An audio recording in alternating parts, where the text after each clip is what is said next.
रूप सत्संग जी। वाहिगुरु जी का खालसा, वाहिगुरु जी की फतेह। बहुत ही प्रभावशाली तरीके नाल डॉक्टर सुखविंदर सिंह जी ने अपने मन के उद्गार जिहड़े हैं, जो रीझ है, जो आस है, चाहे वो धार्मिक कमेटियां ने, चाहे नौजवान ने, चाहे बच्चे ने, चाहे बच्चियां ने, उन्होंने बड़े ही भावनापूर्ण तरीके दे नाल ये गल कीती है। तो मैं भी उदों ये सोच रहा था भी आफ्टर ऑल वाकई ही इन्ना कुछ साडे कोल है, तो फिर भी असी क्यों नहीं कुछ कर पा रहे या लोगों को दिखा पा रहे।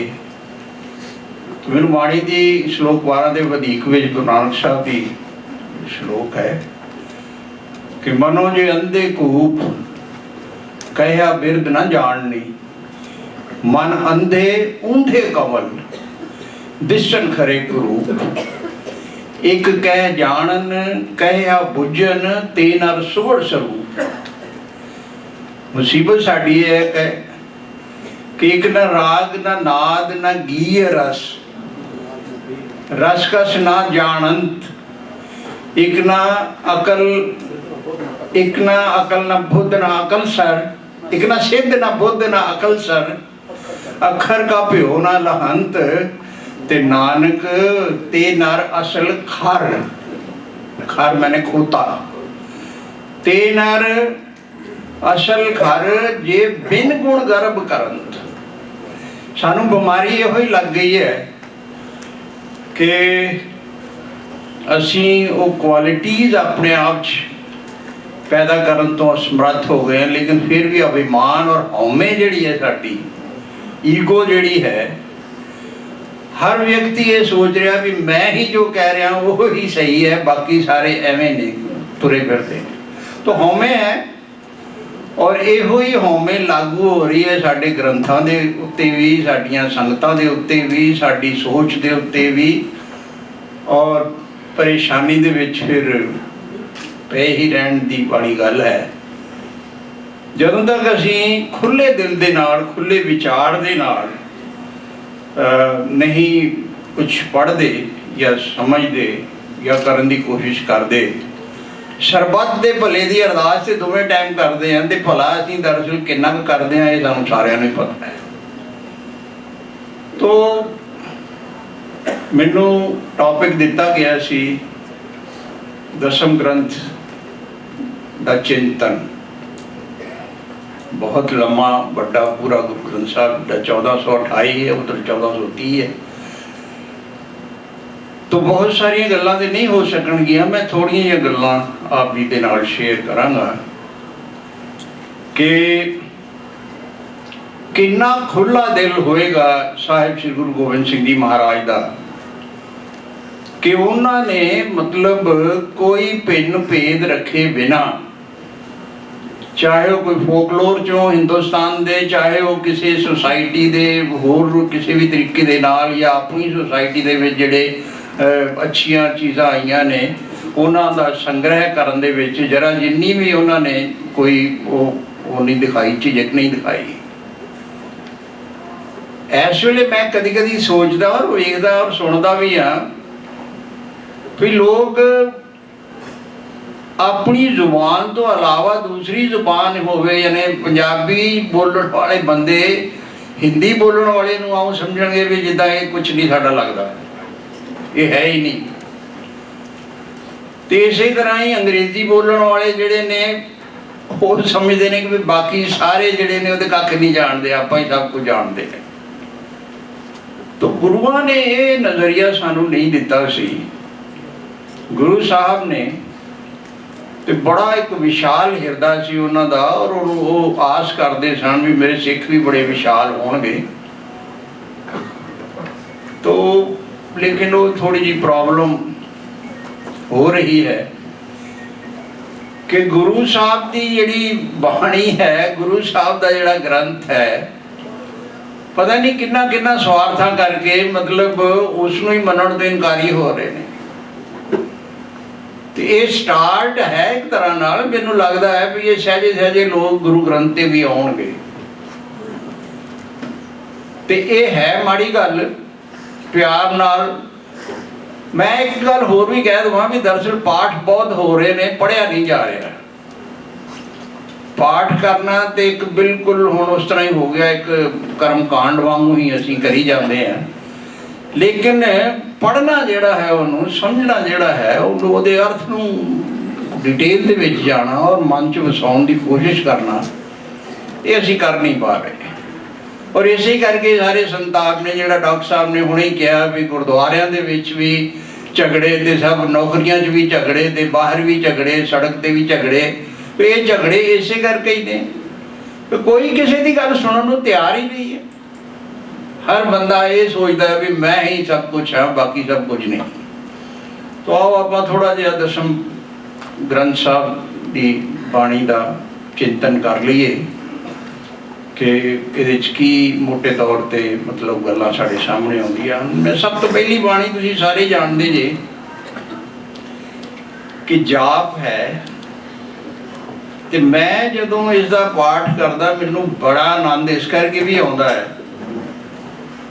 ਕਿ ਗੁਰੂ ਸਾਹਿਬ ਨੇ, ਦੇਖੋ ਗੁਰੂ ਗ੍ਰੰਥ ਸਾਹਿਬ ਦੇ ਵਿੱਚ ਵੀ ਬਹੁਤ ਸਾਰਾ ਸਮਨਵੈ ਕੀਤਾ ਗਿਆ ਹੈ।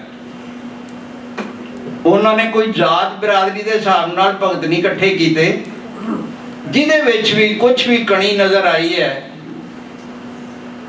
ਸਾਹਿਬ ਸ੍ਰੀ ਗੁਰੂ ਨਾਨਕ ਦੇਵ ਜੀ ਮਹਾਰਾਜ ਨੇ ਉਹਨਾਂ ਦੀ ਬਾਣੀ ਨੂੰ ਪਿਕਅਪ ਕਰ ਲਿਆ, ਇਕੱਠਾ ਕੀਤਾ, ਫਿਰ ਅੱਗੇ ਚੱਲਦਾ ਚੱਲਦਾ ਉਹ ਸਾਰਾ ਪੰਜਵੇਂ ਗੁਰੂ ਤੱਕ ਪਹੁੰਚ ਗਏ।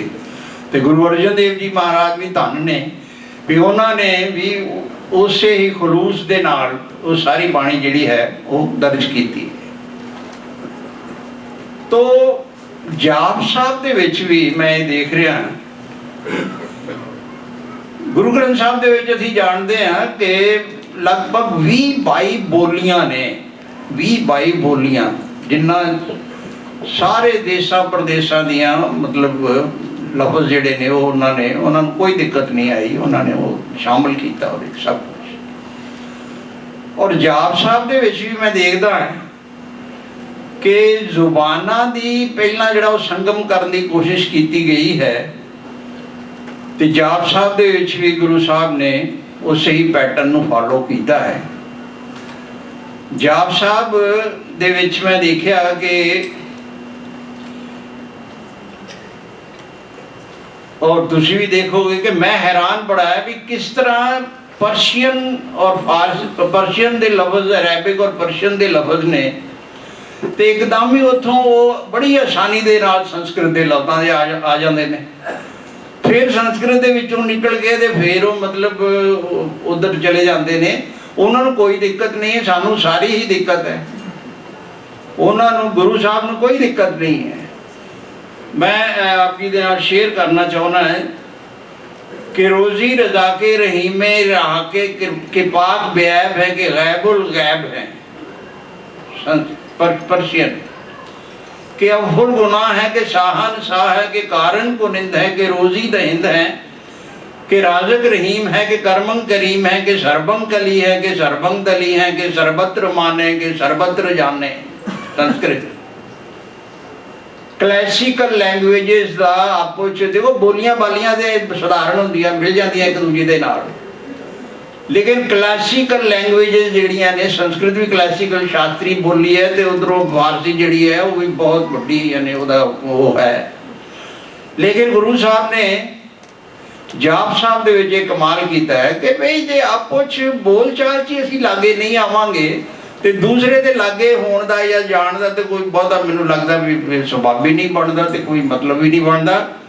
ਤੋ ਇੱਥੇ ਮੈਂ ਹੈਰਾਨ ਸਾਂ ਕਿ ਰਾਜ਼ਕ ਰਹੀਮ ਹੈ ਕਿ ਕਰਮ ਕਰੀਮ ਹੈ ਕਿ ਸਰਬੰਗ ਕਲੀ ਹੈ ਕਿ ਸਰਬੰਗ ਦਲੀ ਹੈ ਕਿ ਸਰਬਤਰ ਮਾਨੇ ਕਿ ਸਰਬਤਰ ਦਾਨੇ ਕਿ ਸਰਬਤਰ ਗਾਉਣੇ ਕਿ ਸਰਬਤਰ ਪਾਉਣੇ ਕਿ ਸਰਬੰਗ ਕਲੀਮੇ।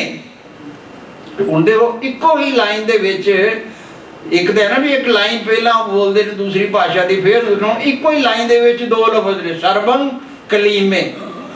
ਸਾਰਿਆਂ ਦੇ ਵਾਸਤੇ ਹੀ ਤੇਰਾ ਕਲਾਮ ਜਿਹੜਾ ਹੈ ਉਹ ਮਤਲਬ ਹੈ। ਤੋ ਸਰਬੰਗ ਜਿਹੜਾ ਹੈ ਉਹ ਸੰਸਕ੍ਰਿਤ ਹੈ, ਕਲੀਮੇ ਯਾਨੀ ਉਹਨੂੰ ਇਸ ਤਰੀਕੇ ਦੇ ਨਾਲ ਬਣਾਇਆ ਗਿਆ ਕਿ ਸਰਬੰਗ ਕਲੀਮੇ ਕੇ ਪਰਮੰਗ ਫਹੀਮੇ ਕਿ ਆਕਲ ਅਲਾਮੇ ਕੇ ਸਾਹਿਬ ਕਲਾਮੇ ਕੇ ਹੁਸਨਲ ਵਜੂ ਹੈ ਤਮਾਮੁਲ रजू है। तो ਇਹੋ ਜਿਹੇ ਗ੍ਰੰਥ ਨੂੰ मतलब ਜੇ ਕੋਈ ਕਵੇ ਕਿ ਭਈ ਦੇਖੋ ਜੀ ਇਹ ਠੀਕ नहीं है तो मैं समझता ਉਹਦੀ बदकिस्मती ही है। और की हो सकता है। जाप साहब के बारे थोड़ी जी मैं गल होर भी आप जी के सामने रखनी चाहवागा। पहली बाणी है, पहली रचना है ਉਹਦੇ ਵਿੱਚ। सब तो वड्डी गल तो यह है जी मैं कल भी शायद गल की सी कि 150 किस्म के छंद जिहड़े ने वो दसम ग्रंथ दे विच सानू मिलते हैं। लगभग 150 किस्म के छंद। आप अंदाजा ही लगा सकते हैं भी गुरु साहब नूं किन्नी छंद प्रबंध दी किन्नी मतलब उन्होंने नॉलेज सी, किन्ना उन्हों का अख्तियार सी उन्होंने उत्ते। और इकल्ले जाप साहब दे विच असीं देखते हैं 10 छंद ने कल्ले जाप साहब। सब तुसीं जानते हो, छप्पे है, भुजंग है, भुजंग प्रयाद, चाचरी, चरपट, रुआल, मधुपार, भगवती, रसावल। और मजे की गल है कि एक अक्षरी छंद भी है विच। इक्को ही अखर दे नाल छंद उन्होंने बना लेना, उसका ना ही एक अक्षरी। यानी नवीं इन्वेंशनस कीतियां ने गुरु साहब ने। अजे अले अबे अबे असीं सारे जानते हैं। एक अक्षरी छंद जिहड़े ने वो भी दिते ने। ते विच की वर्णन किया है वो भी कमाल दा है। गुरु देख रहे ने कि परमात्मा के नाम से लोग लड़ी जा रहे हैं। कोई कहता मेरा वड्डा है, तो दूजा कहता मेरा वड्डा है, तीजा कहता मेरा वड्डा है। गुरु साहब ने इन्हां झगड़ियां नूं देख के दो एक पंक्ति लिखी है जिहड़ी वो कमाल दी है। वो कहते नमस्तंग अमजबे नमस्तस्त अजबे। मैं तेनू नमस्कार करता हाँ, तू सारे मजहबां तो परां है। You are beyond all these so-called these religions। जेड़ा मतलब रिलीजन नूं हथियार ही बना के ते अगले नूं मारन वास्ते यूज कर रहा है, तो वो काहदा रिलीजन है जी। और फिर मैं वड्डा, मेरा धर्म वड्डा, उहदा धर्म छोटा, ये कहना मतलब धर्मी बंदे नूं ते शोभा ही नहीं दिंदा। तो कहते नमस्तन अमजबे नमस्तस्त अजबे, तू अजब है, वंडर है। ते मैं ते तेनू इस करके प्रणाम करदा हाँ कि तू मजहबां तो भी परे है। मजहबां वाले जिहड़े ने वो जिद्दां डॉक्टर साहब हुणे दस के गए थे, आपो अपनी शान दिखाउण वास्ते ही लड़ी जा रहे ने, आपस च भी लड़ी जा रहे ने, लोकां नाल भी लड़ी जा रहे ने। तो विडंबना है साडी। साडी विडंबना इसे करके है भी साडा ज्ञान कुछ है ते साडी क्रिया कुछ हो रही है। ज्ञान दूर कुछ क्रिया भिन्न है, तो फिर साड़ी इच्छा कितना होएगी मन की पूरी। और एक दूसरे से ना मिल सके, ये विडंबना है जीवन की। साड़ी विडंबना ये है कि साड़ा ज्ञान और साड़ी क्रिया एक्शन जिहड़ा है वो आपस में मिल नहीं पाते। गुरतेज जी जरा क्या पानी की मेरी बोतल जिहड़ी है भी फड़ा दो। तो जाप साहब दे विच ये जिहड़ी हाँ ठीक है।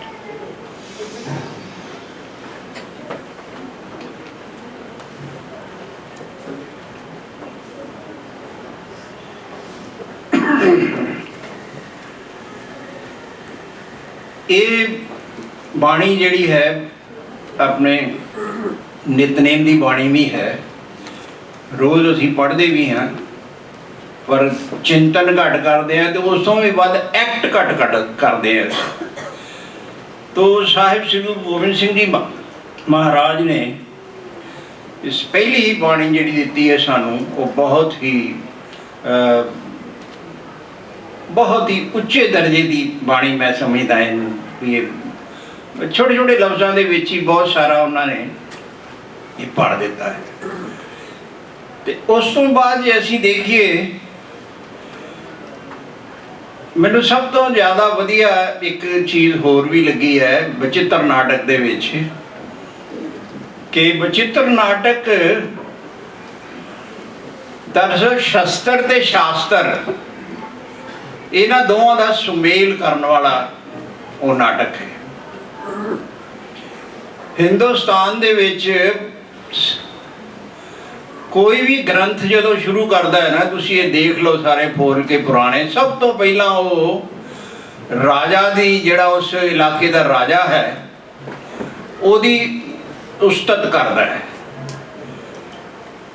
फिर उस तो अगे होर इस तरह के कई जिहड़े सरकारी तौर पर ने या परमात्मा का भी नाम लेंदा है, वो कोई शक नहीं। लेकिन बचित्र नाटक जिहड़ा है वो शुरू ही कमाल के तरीके नाल हो रहा है। सारिया परंपरावां तोड़ के पिछलियां एक नवी परंपरा शुरू कर रहे ने कि नमस्कार श्री खड़क को करो सो हिचित लाए, पूर्ण करो ग्रंथे तुम मोहे करो सहाय। यानी सब तो पहला जिथे सरस्वती की पहला वंदना हुंदी सी, राजे की वंदना हुंदी सी, वो सारा कुछ छड्ड के ते गुरु साहब ने एक नवा सानू ये आइडिया दिता है भाई नमस्कार श्री खड़क को करो सो हित चित लाए, पूर्ण करो ग्रंथ तुम मोहे करो सहाय। खड़क की पूजा क्यों है पहला या खड़क की वंदना क्यों है, वह नाल ही फिर दिता है कि खा खंड बिहंडंग खलदल खंडंग अतिरण मंडंग बर बड्डंग भुजदंड अखंडंग तेज प्रचंडंग ज्योति अमंडंग भान प्रभम सुख संता करणंग दुर्मत दरणंग किल विख हरणंग असि शरणंग जय जय जग कारण सृष्ट उबारण मम प्रतिपारण जय देव। जे मेरा उद्धार होना है, मेरी जे प्रतिपालना होनी है तो वो तेग ने करनी है। तेग का मतलब ये नहीं है भी सब वड टुकी छड्डने है जी, मतलब असें सानू शक्ति अपने आप च जिहड़ी है वो लैनी पेगी ते तां ही साडा जिहड़ा कल्याण है थोड़ा बहुत वो हो सकता है।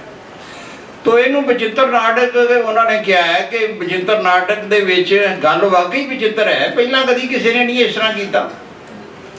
This is totally a new thing. तो गुरु साहब ने जिहड़ियां रचनावां दित्तियां ने विच उन्हां सारियां दे बारे ते कुछ नहीं कह सकते बहुता ज़्यादा, लेकिन एक गल मैं तुहानूं दस देवां कि जिहड़े जिस दे विच मतलब खास गल्लां जिहड़ियां ने उन्होंने कुछ जिन्ना देवी देवतियां दे बारे सानूं डराया जाता है ना कि भाई ये जिहड़े ने ये मतलब इन्हां दे नाल सानूं कोई बहुता संबंध संपर्क नहीं रखना चाहिए। और ठीक है, देवतियां दे नाल संबंध संपर्क का मतलब ये है कि कर्मकांड दे विच ही असीं उलझे रहांगे। तो गुरु साहब ने बचित्र नाटक दे विच ही बहुत कमाल की एक चीज़ लिखी है, रसावल छंद है, जिते राम हुए सभी अंत बुए, जिते कृष्ण है सबे अंत जय हैं, जिते देव होसी सबे अंत जासी, जिते बोध है सबे अंत छह है, नरसिंहावतारं वहे काल मारं, बड़ो दंड धारी हण्यो काल पारी, कहाँ राम कृष्ण कहाँ चंद सूर, सबे हाथ बाधे।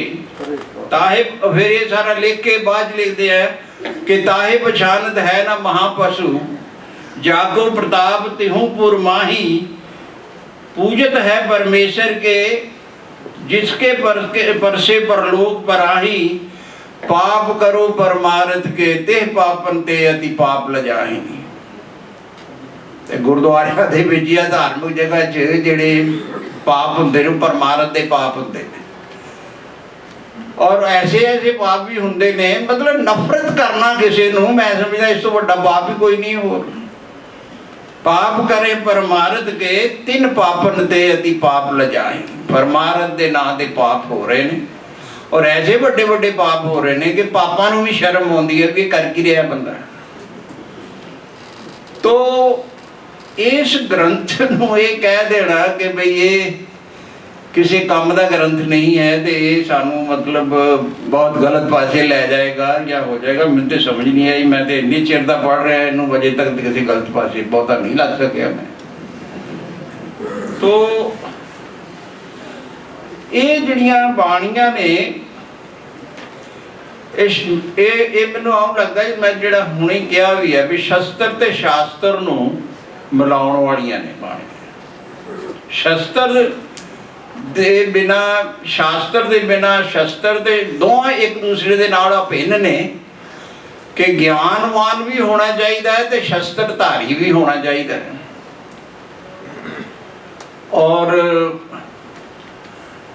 ਹੁੰਦਾ ਕੀ ਸੀ ਪੁਰਾਣੇ ਜ਼ਮਾਨਿਆਂ ਦੇ ਵਿੱਚ, ਉਹਨਾਂ ਦੀਆਂ ਵੀ ਕਹਾਣੀਆਂ ਦਿੱਤੀਆਂ ਨੇ ਵਿੱਚ। ਤੁਸੀਂ ਸਾਰੇ ਜਾਣਦੇ ਜੇ ਕਿ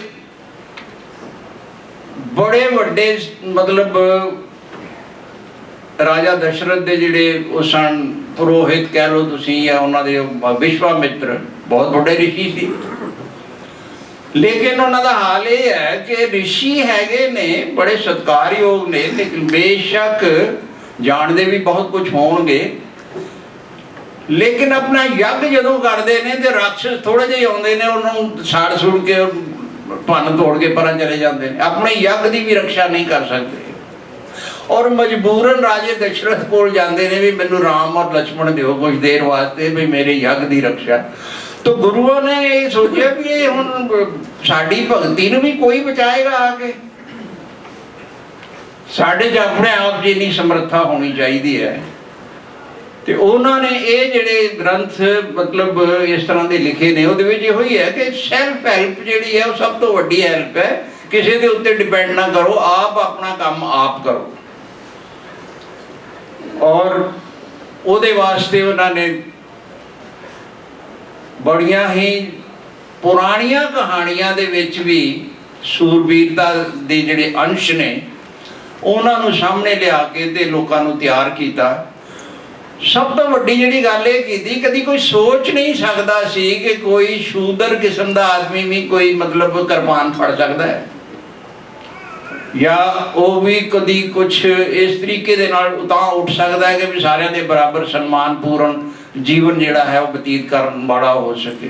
ਅਸੀਂ ਸਾਰੇ ਜਾਣਦੇ ਕਿ 5 ਪਿਆਰਿਆਂ ਦੇ ਵਿੱਚੋਂ ਖੱਤਰੀ ਤੇ ਸਿਰਫ ਇੱਕ ਹੀ ਸੀ, ਬਾਕੀ ਜਿਹੜੇ ਸੀਗੇ ਉਹ ਸਾਰੇ ਸੋ ਕਾਲਡ, ਮੈਂ ਤੇ ਉਹਨਾਂ ਨੂੰ ਕਹਿੰਦਾ ਵੀ ਉਹ ਉਹਨਾਂ ਦਰਜਿਆਂ ਦੇ ਨਾਲ ਸੰਬੰਧਿਤ ਸਨ ਜਿਨ੍ਹਾਂ ਦੇ ਨਾਲ ਕੋਈ ਬੈਠਣਾ ਨਹੀਂ ਪਸੰਦ ਕਰਦਾ। ਤੇ ਗੁਰੂ ਸਾਹਿਬ ਦੀ ਇਹ ਮਤਲਬ ਇੰਨਾ ਪ੍ਰਭਾਵ ਸੀ, ਮਿਹਰ ਸੀ ਉਹਨਾਂ ਸਾਰਿਆਂ ਦੇ ਦਿਲਾਂ ਦੇ ਵਿੱਚ। ਅਸੀਂ ਸਾਰੇ ਜਾਣਦੇ ਜਦੋਂ ਅੰਮ੍ਰਿਤ ਛਕਾਇਆ ਜਾਂਦਾ ਹੈ ਤੇ ਉਹਦਾ ਬੜਾ ਇੱਕ ਸਿੱਧਾ ਹਿਸਾਬ ਹੈ ਵੀ ਲਾਈਨ 'ਚ ਲਾ ਕੇ ਤੇ ਇੱਧਰੋਂ ਬਾਟਾ ਚੱਲਦਾ, ਸਾਰੇ ਇੱਕੋ ਇੱਕ ਘੁੱਟ ਭਰਦੇ ਭਰਦੇ ਅਖੀਰ ਜਾਂਦੇ ਨੇ। ਤੇ ਜਦੋਂ ਉਧਰੋਂ ਫਿਰ ਮਤਲਬ ਵਾਪਸ ਆਉਂਦਾ, ਪਹਿਲਾ ਬੰਦਾ ਨਾ ਇਹ ਸੋਚੇ ਵੀ ਮੈਂ ਤੇ ਕਿਸੇ ਦਾ ਝੂਠਾ ਪੀਤਾ ਹੀ ਨਹੀਂ, ਫਿਰ ਉਹ ਵਾਪਸ ਆਉਂਦਾ ਬਾਟਾ ਇੱਧਰ ਨੂੰ, ਤੇ ਉਹ ਸਾਰੇ ਮਤਲਬ ਆਪੋ 'ਚ ਭਰਾਵਾਂ ਵਾਂਗੂ ਫਿਰ ਉਹਨਾਂ ਦਾ ਪਿਆਰ ਔਰ ਸਤਿਕਾਰ ਜਿਹੜਾ ਹੈ ਉਹ ਬਣਦਾ ਹੈ। ਤੇ ਤਾਂ ਜਾ ਕੇ ਕਿਤੇ, ਔਰ ਇਹ ਬਣਾਇਆ ਉਹਨਾਂ ਨੇ। ਔਰ ਮੈਂ ਸਮਝਦਾ ਕਿ ਇਹਨੂੰ ਬਣਾਉਣ ਦੇ ਵਿੱਚ ਦਸਮ ਗ੍ਰੰਥ ਦਾ ਬਹੁਤ ਵੱਡਾ ਰੋਲ ਹੈ। ਇਹੋ ਜਿਹੀਆਂ ਬਾਣੀਆਂ ਉਹਦੇ ਵਿੱਚ, ਇਹੋ ਜਿਹੀਆਂ ਜੋਸ਼ੀਲੀਆਂ ਬਾਣੀਆਂ। ਹੁਣ ਰਾਮਾ ਅਵਤਾਰ ਔਰ ਕ੍ਰਿਸ਼ਨਾ ਅਵਤਾਰ, ਤੁਸੀਂ ਦੇਖੋ ਸਾਰੇ ਲਿਖ ਲੁੱਕ ਕੇ ਇਹਨਾਂ ਦੀਆਂ ਕਹਾਣੀਆਂ, ਤੇ ਅਖੀਰ ਦੇ ਵਿੱਚ ਫਿਰ ਆਪਣਾ ਕਮੈਂਟ ਦੇ ਦਿੰਦੇ, ਪਾਏ ਗਏ ਜਬ ਦੇ ਤੁਮਰੇ ਦਬਤੇ ਕੋ ਆਂਖ ਤਰੇ ਨਹੀਂ ਆਨਿਓ, ਰਾਮ ਰਹੀਮ ਪੁਰਾਨ ਕੁਰਾਨ ਅਨੇਕ ਕਹੇ ਮਤ ਇੱਕ ਨਾ ਮਾਨਿਓ, ਸਿਮਰ ਸ਼ਾਸਤਰ ਬੇਸਬੇ ਬਹੁ ਭੇਦ ਕਹੇ ਹਮ ਇੱਕ ਨਾ ਜਾਣਿਓ, ਸੀਰੀਅਸ ਪਾਨ ਕਿਰਪਾ ਤੁਮਰੀ ਕਰ ਮੈਂ ਨਾ ਕਹੋ ਸਭ ਤੋਹੇ ਬਖਾਨੇ ਹੋ। या फिर मैं न गणेशे प्रथम मनाऊं, किशन बिशन कबहू न त्याऊं, कान सुनी पहचान न 300, लिव लागी मोरी पग 300, महाकाल रखवार हमारो, महालो मैं किंकर थारो। तो ਉਹਨਾਂ ਦੀਆਂ ਕਹਾਣੀਆਂ ਨੂੰ ਯੂਜ਼ ਵੀ ਕਰਦੇ ਨੇ ਤੇ ਲੇਕਿਨ ਉਹਨਾਂ ਨੂੰ ਮਤਲਬ ਜੋ ਦਰਜਾ ਇਹਨਾਂ ਨੇ ਮੇਰਾ ਖਿਆਲ ਹੈ ਆਪਣੇ ਸਿੰਘਾਂ ਨੂੰ ਦਿੱਤਾ ਹੈ, ਉਹਨਾਂ ਦਰਜਾ ਉਹਨਾਂ ਦਾ ਨਹੀਂ ਹੈ। ਔਰ ਉਹਨਾਂ ਦਾ ਜਿਹੜਾ ਜਿਸ ਤਰ੍ਹਾਂ ਦਾ ਵੀ ਵਰਣਨ ਕੀਤਾ ਤੇ ਯੂਜ਼ ਕੀਤਾ ਹੈ ਉਹਨਾਂ ਨੂੰ ਕਿ ਲੋਕ ਚਲੋ ਇਹਨਾਂ ਦੀਆਂ ਕਹਾਣੀਆਂ ਦੇ ਰਾਹੀਂ ਸਮਝਦੇ ਜ਼ਿਆਦਾ, ਠੀਕ ਹੈ ਉਹੀ ਕਹਾਣੀਆਂ ਲੈ ਲਓ ਭਾਈ। ਤੋ ਇਹ ਬਚਿੱਤਰ ਨਾਟਕ ਜਿਹੜਾ ਹੈ ਇਹਨੂੰ ਕਿਹਾ ਵੀ ਸ਼ਾਇਦ ਇਸੇ ਕਰਕੇ ਗਿਆ ਬਚਿੱਤਰ, ਕਿ ਇਹਦੇ ਵਿੱਚ ਬਹੁਤ ਸਾਰੀਆਂ ਬਚਿੱਤਰ ਗੱਲਾਂ ਜਿਹੜੀਆਂ ਨੇ ਉਹ ਉਹਨਾਂ ਨੇ ਸਾਡੇ ਸਾਹਮਣੇ ਲਿਆਂਦੀਆਂ। ਉਹਦੇ ਇੱਕ ਭੰਗਾਣੀ ਦੀ ਲੜਾਈ ਹੈ, ਨਦੌਣ ਔਰ ਹੁਸੈਨੀ ਯੁੱਧ ਦੇ ਬਾਰੇ ਵੀ ਇਹਦੇ ਵਿੱਚ ਹੀ ਹੈ। ਔਰ ਦਰਅਸਲ ਹੋਰ ਬਹੁਤ ਸਾਰੀਆਂ ਗ੍ਰੰਥ ਦਾ ਆਰੰਭ ਜਿਹੜਾ ਮੈਂ ਜਿਵੇਂ ਦੱਸਿਆ ਹੀ ਹੈ ਕਿ ਨਮਸਕਾਰ ਸ੍ਰੀ ਖੜਕੋ ਇਹਦੇ ਨਾਲ ਕਰਕੇ ਹੁੰਦਾ ਹੈ। ਤੇ ਵੈਦਿਕ ਕਾਲ ਦੇ ਨਾਲ ਹੀ ਬੌਧ ਅਤੇ ਜੈਨ ਪਰੰਪਰਾਵਾਂ ਦੀ ਵੀ ਵਧੀਆ ਬੁੱਧ ਧਰਮ ਬੁੱਧ ਧਰਮ ਜਿਹੜਾ ਸੀ ਉਹ ਮਹਾਯਾਨ ਹੀਨਯਾਨ ਵਿੱਚ ਪਰਿਵਰਤਿਤ ਹੋ ਕੇ ਬਿਲਕੁਲ ਮਤਲਬ ਠੰਡਾ ਹੋ ਚੁੱਕਾ ਸੀ। ਉਹਦੇ ਵਿੱਚ ਜਾਨ ਤੱਕ ਨਹੀਂ ਰਹਿ ਗਈ ਸੀ ਜਰਾ ਜਿੰਨੀ, ਤਾਂ ਕਿ ਉਹ ਲੋਕਾਂ ਦੀ ਸੇਵਾ ਕਰ ਸਕਦਾ ਹੁੰਦਾ। ਸ਼ੰਕਰਾਚਾਰਿਆ ਵਰਗੇ ਬੰਦੇ ਨੇ ਬੋਧੀਆਂ ਨੂੰ ਇੱਥੋਂ ਭਜਾ ਦਿੱਤਾ, ਆਰਗੂਮੈਂਟਾਂ ਦੇ ਨਾਲ ਹੀ ਸਾਰੇ ਖਤਮ ਕਰ ਦਿੱਤੇ ਉਹਨਾਂ ਨੇ। ਤੋ ਇਹ ਸਾਡੇ ਕੋਲ ਜਿਹੜਾ ਦਰਅਸਲ ਵਿਰਸਾ ਹੈ ਸਾਡਾ, ਔਰ ਜਿਹੜਾ ਸਾਡਾ ਹੋਣਾ ਚਾਹੀਦਾ ਉਹ ਇਹ ਹੈ ਕਿ ਸਾਡੇ ਕੋਲ ਜਿਹੜੇ 2 ਗ੍ਰੰਥ ਨੇ, ਇਹਨਾਂ ਤੋਂ ਹੀ ਸਾਨੂੰ ਪ੍ਰੇਰਨਾ ਲੈ ਕੇ ਤੇ ਅੱਗੇ ਜਿਹੜਾ ਹੈ ਉਹ ਅਗਲੇ ਸਾਡੇ ਪਲਾਨਸ ਜਿਹੜੇ ਨੇ ਉਹ ਬਣਨੇ ਚਾਹੀਦੇ ਨੇ। ਔਰ ਇਹਦੇ ਵਿੱਚ ਇੰਨਾ ਲਿਬਰੈਲਿਟੀ ਹੈ ਕਿ ਤੁਹਾਨੂੰ ਕਦੀ ਕੋਈ ਕਹੇਗਾ ਹੀ ਨਹੀਂ ਵੀ ਤੁਸੀਂ ਬੈਕਵਰਡ ਜੇ ਜਾਂ ਤੁਸੀਂ ਇਕੱਲੇ ਜੇ। ਤੁਸੀਂ ਸਾਰਿਆਂ ਨੂੰ ਨਾਲ ਲੈ ਕੇ ਚੱਲਣ ਦੇ ਸਮਰੱਥ ਜੇ, ਤੇ ਸਮਰੱਥ ਜਿਹੜੀ ਆਪਣੀ ਸਮਰੱਥਾ ਹੈ ਉਸ ਦਾ ਸਾਨੂੰ ਇਸਤੇਮਾਲ ਕਰਨਾ ਚਾਹੀਦਾ। ਲੋਕਾਂ ਨਾਲ ਪਿਆਰ ਮੁਹੱਬਤ ਵਧਾਉਣਾ ਚਾਹੀਦਾ ਹੈ, ਲੋਕਾਂ ਦੇ ਵੀ ਕੰਮ ਆਉਣਾ ਚਾਹੀਦਾ ਹੈ ਤੇ ਆਪਣਾ ਵੀ ਕੰਮ ਕਰਨਾ ਚਾਹੀਦਾ ਹੈ। ਕਿਸੇ ਨੂੰ ਕੋਈ ਇਤਰਾਜ਼ ਨਹੀਂ ਹੈ ਲੈਣ ਦੇਣ ਦੇ ਵਿੱਚ। ਯਾਨੀ ਜੇ ਕੋਈ ਮੇਰੇ ਘਰ ਪ੍ਰਾਹੁਣਾ ਆ ਗਿਆ ਮੰਨ ਲਓ, ਤੇ ਮੈਂ ਉਹਨੂੰ ਰੱਖ ਲਿਆ 1-2 ਦਿਨ 4 ਦਿਨ ਦੀ ਸੇਵਾ ਸੁਭਾ ਕੀਤੀ, ਪਰ ਇਹ ਤਾਂ ਨਹੀਂ ਵੀ ਉਹ ਘਰ ਦਾ ਮਾਲਕ ਹੀ ਬਣ ਜੂ। Same thing should be there in the society also. ਸਾਡੇ ਮਿੱਤਰ ਨੇ, ਸਾਰੇ ਦੋਸਤ ਨੇ, ਉਹਨਾਂ ਨੂੰ ਸਮਝੋ। ਜਿਹੜੇ ਉਹ ਗਲਤ ਸਮਝ ਰਹੇ ਨੇ ਉਹਨਾਂ ਨੂੰ ਸਹੀ ਸਮਝਾਓ ਕਿ ਭਾਈ ਤੁਸੀਂ ਗਲਤ ਨਾ ਸਮਝੋ, ਤੁਸੀਂ ਸਹੀ ਸਮਝੋ। ਔਰ ਦੋਸਤੀ ਦੇ ਤੌਰ ਤੇ ਸਮਝ ਵੀ ਜਾਏਗਾ ਬੰਦਾ। ਤੇ ਜੇ ਅਸੀਂ ਵੰਡੀਆਂ ਪਾਈ ਰੱਖੀਏ ਔਰ ਬਿਲਕੁਲ ਕਿਸੇ ਦੀ ਪਰਵਾਹ ਹੀ ਨਾ ਕਰੀਏ, ਤੇ ਫਿਰ ਤੇ ਮੇਰਾ ਖਿਆਲ ਹੈ ਵੀ ਬਿਟਰਨੈਸ ਹੀ ਵਧਣੀ ਹੁੰਦੀ ਹੈ, ਹੋਰ ਉਹਦਾ ਕੋਈ ਫਾਇਦਾ ਨਹੀਂ ਹੁੰਦਾ। ਮੈਂ ਸਮਝਦਾ ਵੀ ਸਮਾਂ ਕਾਫੀ ਹੋ ਚੁੱਕਾ ਤੇ ਮੈਂ ਇੱਥੇ ਹੀ ਵਿਰਾਮ ਦਿੰਦਾ ਆਪਣੀ ਬਾਣੀ ਨੂੰ। ਬਹੁਤ ਬਹੁਤ ਤੁਹਾਡਾ ਸ਼ੁਕਰੀਆ, ਬਹੁਤ ਬਹੁਤ ਮਿਹਰਬਾਨੀ। ਦਾਸ ਇਸ ਕਰਕੇ ਵੀ ਥੋੜ੍ਹਾ ਜਿਹਾ ਦਸਮ ਗ੍ਰੰਥ ਦੇ ਬਾਰੇ ਲੋਕ ਮੈਨੂੰ ਸਮਝਦੇ ਨੇ, ਮੈਂ ਹੈ ਨਹੀਂ ਐਕਸਪਰਟ, ਪਰ ਮੈਂ ਉਹਦਾ ਅੰਗਰੇਜ਼ੀ ਵਿੱਚ ਵੀ ਔਰ ਹਿੰਦੀ ਦੇ ਵਿੱਚ ਵੀ ਕੰਪਲੀਟ ਟ੍ਰਾਂਸਲੇਸ਼ਨ ਕੀਤਾ ਹੈ। ਮੇਰੇ ਮਨ 'ਚ ਗੱਲ ਬੈਠੀ ਹੋਈ ਹੈ ਵੀ ਸਿੱਖ ਜਿਹੜੇ ਨੇ ਉਹ ਆਪਣੇ ਮਹਾਨ ਵਿਰਸੇ ਨੂੰ ਜੱਫਾ ਮਾਰ ਕੇ ਬੈਠੇ ਹੋਏ ਨੇ, ਨਾ ਆਪ ਪੜ੍ਹਦੇ ਨੇ ਨਾ ਕਿਸੇ ਨੂੰ ਪੜ੍ਹਨ ਦਿੰਦੇ ਨੇ। ਹਿੰਦੀ ਦੇ ਵਿੱਚ ਹੀ ਹਿੰਦੀ 'ਚ ਤੁਸੀਂ ਟ੍ਰਾਂਸਲੇਸ਼ਨ ਕਰਤਾ, ਮੈਂ ਕਿਹਾ ਫੇਰ ਕੀ ਹੋ ਜਾਏਗਾ। ਰਹਿ ਰਹੇ ਆ ਜਿਨ੍ਹਾਂ ਦੇ ਵਿੱਚ, ਉਹਨਾਂ ਨੂੰ ਪਤਾ ਤੇ ਲੱਗੇ ਸਾਡੇ। ਔਰ ਤੁਸੀਂ ਜਾਣ ਕੇ ਮੈਨੂੰ ਇੰਨੀ ਤਸੱਲੀ ਹੈ ਉਸ ਕੀਤੇ ਹੋਏ ਕੰਮ ਦੀ ਕਿ ਈਵਨ ਮਤਲਬ ਦਰਾਵੜੀਅਨ ਜਿਹੜੀ ਕਮਿਊਨਿਟੀਜ਼ ਨੇ ਉਹਨਾਂ ਦੇ ਵਿੱਚੋਂ ਵੀ ਜਿਹੜੇ ਸੰਸਕ੍ਰਿਤ ਔਰ ਹਿੰਦੀ ਜਾਣਦੇ ਨੇ ਚੰਗੀ, ਉਹ ਬਹੁਤ, ਮੇਰਾ ਪਬਲਿਸ਼ਰ ਦੱਸ ਰਿਹਾ ਵੀ ਉਹ ਬਹੁਤ ਮੰਗਾ ਰਹੇ ਨੇ ਜੀ, ਸਿੰਧੀ ਬਹੁਤ ਪੜ੍ਹ ਰਹੇ ਨੇ ਉਹਨੂੰ। ਅੱਛਾ, ਜਿੰਨੇ ਰਾਧਾ ਸੁਆਮੀ ਹੋ ਗਏ ਸੀਗੇ ਉਹ ਸਾਰੇ ਹੀ ਉਸੇ ਨੂੰ ਪੜ੍ਹ ਰਹੇ ਨੇ। ਰਾਧਾ ਸੁਆਮੀਆਂ ਨੇ 500 ਸੈੱਟ ਉਹਦਾ ਇਕੱਠਾ ਹੀ ਖਰੀਦਿਆ। ਮੈਂ ਜਾ ਕੇ ਪੁੱਛਿਆ ਉਹਨਾਂ ਨੂੰ ਵੀ ਤੁਸੀਂ ਇਹ ਕੀ ਕਰੋਗੇ? ਕਹਿੰਦੇ ਜੀ ਕਮਾਲ ਹੈ, 440 ਡੇਰੇ ਨੇ ਸਾਰੇ ਹਿੰਦੁਸਤਾਨ ਦੇ ਵਿੱਚ, ਅਸੀਂ ਇਹਨੂੰ ਭੇਜ ਰਹੇ ਹਾਂ ਉੱਥੇ ਕਿ ਭਾਈ ਤੁਸੀਂ ਇਹਨੂੰ ਇਸ ਤੋਂ ਸਿੱਖਿਆ ਲਓ, ਤੁਸੀਂ ਇਸ ਤੋਂ ਇਹਨੂੰ ਪੜ੍ਹੋ। ਤੇ ਸਾਡੇ ਨਾਲ ਉੱਥੇ ਡੇਰਿਆਂ 'ਚ ਵੀ ਕੀ ਹੁੰਦਾ ਨਾ, ਤੇ ਅਸੀਂ ਗੁਰੂ ਗ੍ਰੰਥ ਸਾਹਿਬ ਦੀ ਬਾਣੀ ਦੇ ਵਿੱਚੋਂ ਹੀ ਲੈ ਕੇ ਲੋਕਾਂ ਨੂੰ ਇਕੱਠੇ ਕਰਦੇ ਆ, ਨਹੀਂ ਤੇ ਉਂਝ ਕੌਣ ਆਉਂਦਾ। ਤੋ ਦੇ ਆਰ ਆਈ ਮੀਨ ਇਹ ਲੋਕਾਂ ਤੱਕ ਜਾਏ ਜਿੰਨਾ ਵੱਧ ਤੋਂ ਵੱਧ, ਹਰ ਭਾਸ਼ਾਵਾਂ ਦੇ ਵਿੱਚ ਇਹਦੇ ਅਨੁਵਾਦ ਹੋਣ। ਅੰਗਰੇਜ਼ੀ 'ਚ ਤਾਂ ਚਲੋ ਹੈਗੇ ਨੇ, ਲੇਕਿਨ ਦਸਮ ਗ੍ਰੰਥ ਦਾ ਅੰਗਰੇਜ਼ੀ ਦੇ ਵਿੱਚ ਅਨੁਵਾਦ ਨਹੀਂ ਹੈ। ਉਹ ਵੀ ਦਾਸ ਨੇ ਸ਼ੁਰੂ ਕੀਤਾ ਹੋਇਆ, 2-3 ਵਾਲੀਅਮ ਉਹਦੀਆਂ ਛੋਟੀ-ਛੋਟੀਆਂ ਮੈਂ ਕੱਢ ਚੁੱਕਾ। ਤੋ ਮਨ 'ਚ ਇੱਛਾ ਇਹੋ ਹੀ ਹੈ ਕਿ ਐਡਾ ਪਿਓ ਦਾਦੇ ਦਾ ਜਿਹੜਾ ਖਜ਼ਾਨਾ ਸਾਡੇ ਕੋਲ ਹੈ, ਇਹਨੂੰ ਸਿਰਫ ਆਪ ਹੀ ਜੱਫਾ ਮਾਰ ਕੇ ਅਸੀਂ ਨਾ ਬੈਠੇ ਰਹੀਏ ਤੇ ਲੋਕਾਂ ਤੱਕ ਪਹੁੰਚਾਈਏ। ਤੇ ਥੋੜ੍ਹੀ ਜਿਹੜਾ ਸੌੜਾਪਨ ਹੈ ਨਾ ਦਿਲ ਦਾ, ਉਹਨੂੰ ਥੋੜ੍ਹਾ ਜਿਹਾ ਵੱਡਾ ਕਰਨ ਦੀ ਕੋਸ਼ਿਸ਼ ਕਰੀਏ। ਸਿੱਖ ਦੀ ਤਾਂ ਵੈਸੇ ਹੀ ਬੜੀ ਇੱਜ਼ਤ ਹੈ ਸਭ ਜਗ੍ਹਾ, ਤੇ ਫਿਰ ਪਤਾ ਨਹੀਂ ਸਾਨੂੰ ਕਿਉਂ ਹਮੇਸ਼ਾ ਬੇਇੱਜ਼ਤੀ ਦਾ ਡਰ ਜਿਹਾ ਕਿਉਂ ਬਣਿਆ ਰਹਿੰਦਾ ਹੈ।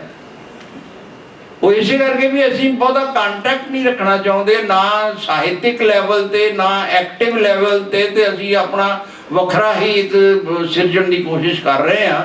ਤੇ ਵੱਖਰੇ ਤੇ ਅਸੀਂ ਰਹਿਣਾ ਹੀ ਹੈ।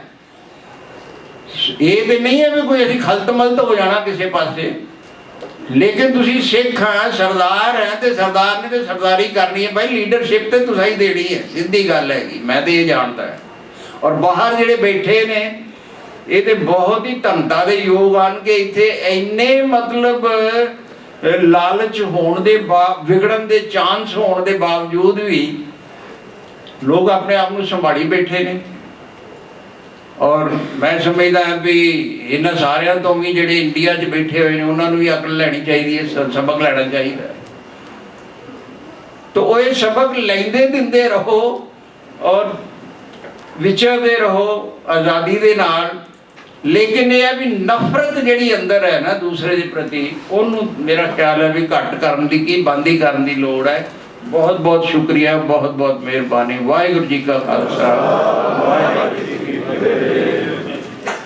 ਗੁਰੂ ਗ੍ਰੰਥ ਸਾਹਿਬ ਜੀ ਦੀ ਵਿਸ਼ਾਲਤਾ ਇੰਨੀ ਜ਼ਿਆਦਾ ਹੈ ਕਿ ਉਹਨਾਂ ਨੇ ਹਰ ਮਜ਼ਹਬ ਦੇ ਹਰ ਪੱਖ ਤੋਂ ਉਸ ਦਾ ਅਧਿਐਨ ਕਰਕੇ ਤੇ ਬਾਣੀ ਦੇ ਵਿੱਚ ਟੂਕ ਮਾਤਰ ਉਹਨਾਂ ਅੱਖਰਾਂ ਨੂੰ, ਉਹਨਾਂ ਵਿਚਾਰਧਾਰਾਵਾਂ ਨੂੰ ਜਗ੍ਹਾ ਦਿੱਤੀ ਹੈ।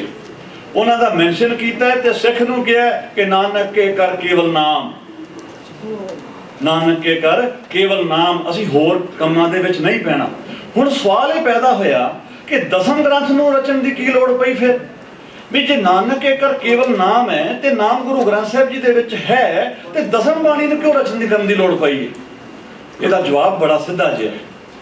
ਹੁਣ ਆਪਣੇ ਪਾਸ ਗੁਰੂ ਗ੍ਰੰਥ ਸਾਹਿਬ ਜੀ ਨੇ, ਆਪਾਂ ਅਧਿਐਨ ਕੀਤਾ, ਆਪਾਂ ਇੱਕ ਇਹ ਜਿਹੇ ਵਿਚਾਰ ਤੇ ਪਹੁੰਚੇ ਕਿ ਸਾਨੂੰ ਹੁਣ ਇਹ ਸਮਝ ਨਹੀਂ ਲੱਗ ਰਹੀ ਵੀ ਇਹ ਕਿਹੜੀ ਰੈਫਰੈਂਸ ਦੇ ਨਾਲ ਇਹ ਗੱਲ ਕੀਤੀ ਗਈ ਹੈ। ਮਹਾਭਾਰਤ ਦੇ ਵਿੱਚ ਪਾਂਡਵ ਨੇ, ਕੌਰਵ ਨੇ, ਉਹ ਜਦੋਂ ਗੱਲ ਆਈ, ਰਾਮਚੰਦਰ ਦੀ ਗੱਲ ਆਈ, ਲੰਕਾ ਵਾਲੀ ਗੱਲ ਆਈ, ਬਾਣੀ ਦੇ ਵਿੱਚ ਆਈ। ਹੁਣ ਸਿੱਖ ਨੇ ਹੁਣ ਉਸ ਦਾ ਜਦੋਂ ਐਕਸਪਲੇਨੇਸ਼ਨ ਲੈਣਾ ਹੈ, ਉਹ ਕਿੱਥੇ ਜਾਵੇ? ਉਹ ਪੰਡਤ ਕੋਲ ਜਾਵੇ। ਤੇ ਪੰਡਤ ਨੇ ਤਾਂ ਉਹੀ ਕੰਮ ਕਰਨਾ ਜੋ ਪੰਡਤ ਕਰਦੇ ਨੇ, ਉਹਨਾਂ ਨੇ ਆਪਣੇ ਮਗਰ ਲਾਉਣਾ। ਇਹ ਗੁਰੂ ਸਾਹਿਬ ਜੀ ਦੀ ਇੱਕ ਬੜੀ ਸੋਚੀ ਤੇ ਬੜੀ ਸਿਆਣੀ ਤੇ ਬੜੀ ਸੂਝਵਾਨ ਸੋਚ ਦਾ ਨਤੀਜਾ ਸੀ ਕਿ ਗੁਰੂ ਸਾਹਿਬ ਨੇ ਉਹਨਾਂ ਕਥਾਵਾਂ ਨੂੰ ਜਿਨ੍ਹਾਂ ਦਾ ਜ਼ਿਕਰ ਟੂਕ ਮਾਤਰ ਗੁਰਬਾਣੀ ਦੇ ਵਿੱਚ ਆਇਆ, ਉਹਦਾ ਵਿਸਥਾਰ ਕਰਕੇ ਦਸਮ ਦੀ ਬਾਣੀ ਦੇ ਵਿੱਚ ਦੱਸਿਆ। ਪਰ ਨਾਲ ਇਹ ਵੀ ਦੱਸਿਆ ਕਿ ਇਹਦਾ ਜਿਹੜਾ ਮੇਰੇ ਮਨ ਦੇ ਵਿੱਚ ਪਾएंगे जब ते तुमरे तब ते कुमाख तेरे नहीं आने राम रहीम पुराण कुरान अनेक है मत एक ना मान्यो। ये मेरा विचार है। ये तुसी सिखा ने वो साखी तो सुन ली, राम अवतार दे विच साखी तो सुन ली, कृष्ण अवतार दे विच साखी तो सुन ली। सानू जेड़े दसम दे विरोध विच आके ये दलील दिंदे ने ना कि ये दसम ग्रंथ दीयां रचनावां सानू दोबारा हिंदू कर्मकांड दे विच मिलाउण वास्ते एक RSS दी चेष्टा है। वो एक्चुअली सानू दसम ग्रंथ पढ़न देना नहीं चाहुंदे क्योंकि उन्होंने पता है केवल ते केवल ये दसम दी बाणी ही सानू उस मिलगोबे उस टोबे विच डोबण तो बचा सकती है। ये विचार गुरु साहिब जी ने ਉਹਨਾਂ ਸਾਰੀਆਂ ਵਿਚਾਰਾਂ ਨੂੰ ਜਿਹੜੀਆਂ ਦਸਮ ਦੀ ਬਾਣੀ ਦੇ ਵਿੱਚ ਬੜੇ ਵਿਸਥਾਰ ਨਾਲ ਨੇ ਉਹਨਾਂ ਦਾ ਟੂਕ ਮਾਤਰ ਜ਼ਿਕਰ ਗੁਰੂ ਗ੍ਰੰਥ ਸਾਹਿਬ ਜੀ ਦੇ ਵਿੱਚ ਕੀਤਾ। ਇਹ ਹੁਣ ਸਿੱਖ ਨੂੰ ਸਹਾਈ ਕਿਵੇਂ? ਹੁਣ ਐਨਸਾਈਕਲੋਪੀਡੀਆ ਛੋਟਾ ਜਿਹਾ ਕਿਤਾਬਚਾ, ਹੁਣ ਕਿਤਾਬਚਾ ਖੋਲਿਆ ਤਾਂ ਹੁਣ ਐਨਸਾਈਕਲੋਪੀਡੀਆ। ਕਿਸੇ ਸਿੱਖ ਨੇ ਮੈਨੂੰ ਬੜੀ ਚੰਗੀ ਗੱਲ ਦੱਸੀ, ਗੁਰੂ ਗ੍ਰੰਥ ਸਾਹਿਬ ਜੀ ਦਾ ਪਹਿਲਾ ਟੀਕਾ ਦਸਮ ਦੀ ਬਾਣੀ ਹੈ। ਇੱਕ ਗੱਲ। ਦੂਸਰੀ ਗੱਲ, ਇਹਨੂੰ ਰਚਨ ਦੀ ਕੀ ਲੋੜ ਪਈ? ਗੁਰੂ ग्रंथ साहिब जी संपूर्ण गुरु ने, गुरु अर्जन देव पातशाह की शहादत हो चुकी है। गुरु हरगोबिंद साहिब जी सच्चे पातशाह तखत ते विराजमान ने। गुरु साहिब जी की लोड़ पई सी ढाडी वारां उत्थे गाउण दी।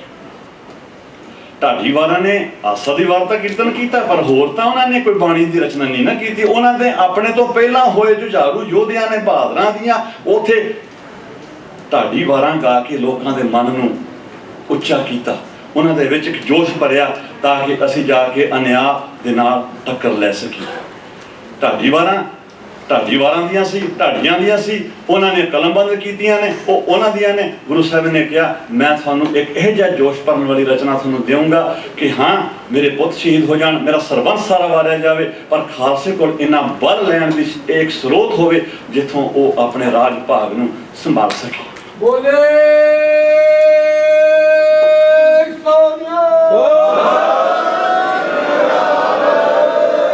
ਜਿਹੜੀਆਂ ਸ਼ਕਤੀਆਂ ਸਾਨੂੰ ਅੱਜ ਰਾਜ ਤੋਂ ਹੀਣਾ ਕਰਨਾ ਚਾਹੁੰਦੀਆਂ ਨੇ, ਸਾਨੂੰ ਰਾਜ ਤੋਂ ਬਿਨਾਂ ਆਪਣਾ ਗੁਲਾਮ ਬਣਾ ਕੇ ਰੱਖਣਾ ਚਾਹੁੰਦੀਆਂ ਨੇ। ਇਹ ਉਹੀ ਸ਼ਕਤੀਆਂ ਦੀ ਇੱਕ ਸਾਜ਼ਿਸ਼ ਹੈ ਕਿ ਅਸੀਂ ਦਸਮ ਦੀ ਬਾਣੀ ਤੋਂ ਕਿਤੇ ਅਸੀਂ ਉਹ ਤੋਂ ਜਾਣੂ ਨਾ ਹੋ ਜਾਈਏ। ਸੋ ਹੁਣ ਲੰਗਰ ਦਾ ਸਮਾਂ ਹੈ।